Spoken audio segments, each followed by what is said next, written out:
Afhayeenka qowmiyadda Oromada gobolka Mudug Maxamed Xuseen ayaa shir jilaaid oo maanta ku qabtay gaalkacyo sheegay in 350 qoys Oromo ah ay ku nool yihiin gobolka Mudug ayna dayacan yihiin isla markaasna ay u baahan yihiin in lala soo gaaro waxqabad degdeg ah.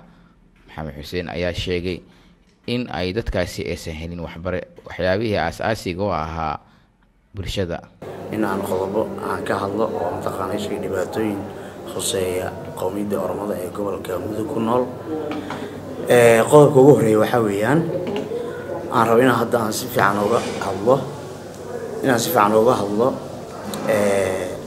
arrimaha ah dumarka iyo carruurta. Waayo maxaa yeelay waxaa ku nool magaalada Gaalkacyo ugu yaraan 350 qoys oo dumar ah oo qoys ah 350 qoys oo iskugu jira rag iyo dumar. Waayo maxaa yeelay dhibaato xooggan baa ka jirta dhanka mataqaanay shay nolosha ayna u badan yihiin ama ay u kala xoog badan yihiin dhibaatooyinkaas ayna ugu daran yihiin dumarka iyo carruurta. Waayo waxaa jira hooyooyin carruur leh oona maanta awoodin in ay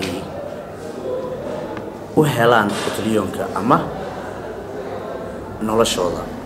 Carruurtaasi oo ay ku dayacan yihiin oo ay la daalal dhacayaan. Waayo maxaa yeelay ma haystaan biil ku filan, ma haystaan shaqo wacan ay ka shaqaystaan, ma haystaan waxyaalo noloshooda kaafiya. Waayo waxaa jirta hooyooyin mataqaanay shay dhibaatooyin badan mataqaanay shay la kulma oo aan helaynin nolol maalmeedka maalintii oo aan helin. Saas daraadeed hay'adaha internationalka waxaan ka codsanayaa in dumarkaasi iyo carruurtaasi banayaasha ah ay fiiriyaan ayna la soo gaaraan mucaawinooyin iyo ilgaarna ay ku fiiriyaan. Haba u darnaadaan carruurta iyo hooyooyinka siiba dumarka. Qodobka labaad aan rabo inaan mataqaanaa ka hadlo waxaa jirta hoy la'aan baahsan. Tan iyo maalintii mataqaanay sheegay dowladda Puntland ay qaadatay sharcigii go'aanka ahaa ama go'aankii cadda ee mataqaanay sharciga ahaa ee la burburinayay magaalada Gaalkacyo waxaa ku hoy beelay dad tiradooda ay gaarayso ilaa iyo 60 qoys iyo in ka badan, kuwaasoo maanta mataqaanay aan haysanin hoy maadaama hadda lagu jiro xilliyadii kuleelaha iyo ayna nagu soo food leeyihiin xilligii roobka ay haysato hoy la'aan iyo meel ay ka galaan ciridda iyo mataqaanaa roobka. Sidaas daraadeed ay isdulsaar ay ku nool yihiin.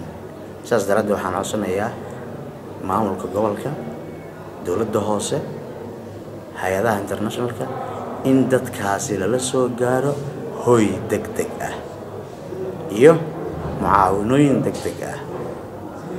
Qodobka saddexaad aan rabo inaan ka hadlo waxa weeyaan waxbarashada carruurta. Ugu yaraan 250 arday oo Oromo ah oo ku nool gobolka Mudug gaar ahaan magaalada Gaalkacyo ayaa waxaa haysata waxbarasho la'aan iyo kaalinta ay Puntland ay waxbarashada ay maanta ay ka taagan tahay iyo horumarka ay sameysay Puntland dhanka waxbarashada iyo ayaan darada ku dhacday ardaydaas qowmiyadda Oromada ee tiradooda 250 qoys ay gaarayso waxbarasho la'aanta la kulantay, kuwaasoo hay'ado u beenguuray markii hore oo yiri budgetka iskuulka anaga idinka bixinayna kadibna meel cidla kaga dhaqaaqay.